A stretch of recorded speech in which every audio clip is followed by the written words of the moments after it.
Hello everyone, welcome back. In today's video, I'll show you how to fix buffer analytics issues in 2026.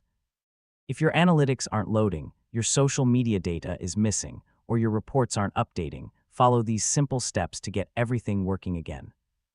First, refresh the buffer dashboard and sign out of your account.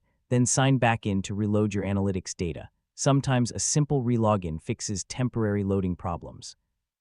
Next, check that your social media accounts are still connected to Buffer. If an account has been disconnected or its permissions have expired, Buffer won't be able to collect or display analytics.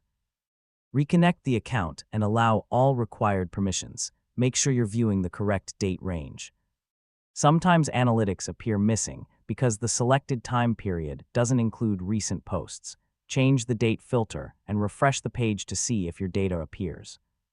If you're using Buffer in a web browser, clear your browser's cache and cookies, then update your browser to the latest version. You can also try opening Buffer in another browser like Google Chrome, Microsoft Edge, or Firefox to see if the issue is browser-specific. If you're using the Buffer mobile app, update it to the latest version and restart the app. If necessary, reinstall the app to remove any corrupted files that may be causing the problem.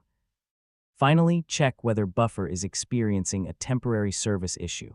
If the platform is having server problems, analytics may not update until the issue is resolved. If you've tried everything and the problem continues, contact Buffer support with details of the issue and screenshots of any error messages. And that's how you can fix Buffer analytics problems in 2026.